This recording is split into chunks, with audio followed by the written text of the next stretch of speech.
I never imagined flowers could start a war, but in my 67th year, after losing my husband Jack, those blooms were the only thing keeping me alive. Every petal I planted in our front yard, roses, marigolds, lavender, was a memory of him, a whisper of our mornings together on that old porch he built by hand. When it did, the house felt like a hollow echo, and I needed color again, life again, love again. So I made our garden explode in color, a tribute to him. People stopped to smile, take pictures, even cry sometimes when they saw the sign that read for Jack. For a moment, I felt like the world hadn't forgotten kindness. But then, one morning, a white envelope appeared in my mailbox, cold, stiff, lifeless. The HOA claimed my flowers violated community aesthetic standards and ordered me to tear them out within 2 weeks. It was signed by Linda Haverford, the HOA president, a woman who trimmed her plastic shrubs with military precision and believed happiness should be pre-approved. I asked her, trembling, "Linda, what harm can flowers do?" She looked at me like I was dirt under a shoe and said, "Uniformity keeps order, Evelyn."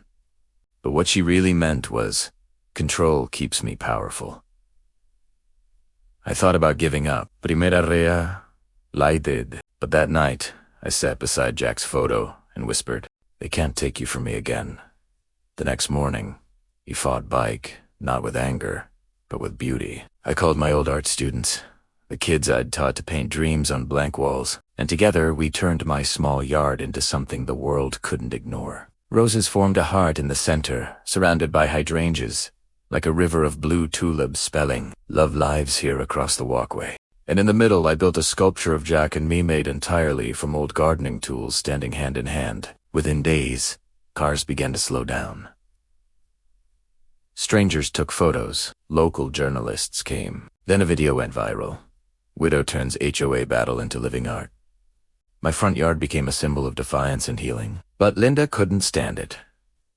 She marched over one morning as the news cameras rolled, waving her clipboard and shouting, "This is a violation of Section 9A. I smiled and said, "Actually, Linda, not anymore." I showed her the document signed by the city council, officially designating my property as a public art installation. Thousands had signed the petition. The people had spoken, her face drained of color. She couldn't find me, couldn't threaten me, couldn't control me.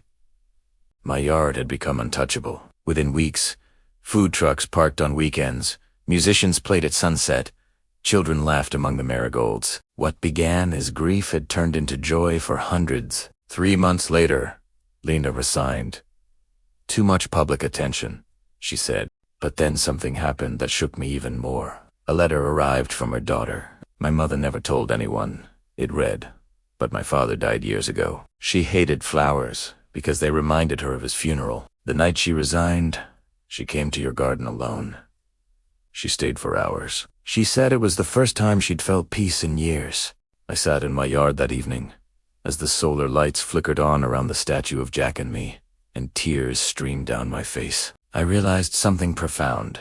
Sometimes the people who try to destroy beauty are the ones most desperate to feel it again. So yes, the HOA banned my flowers, but those same flowers ended up healing an entire neighborhood, and even the woman who once tried to erase them. And as the fireflies danced and the air filled with the scent of lavender, I whispered to the night, "We did it, Jack. We turned pain into something the world will never forget." Because sometimes the smallest act of defiance blooms into the most powerful legacy of all.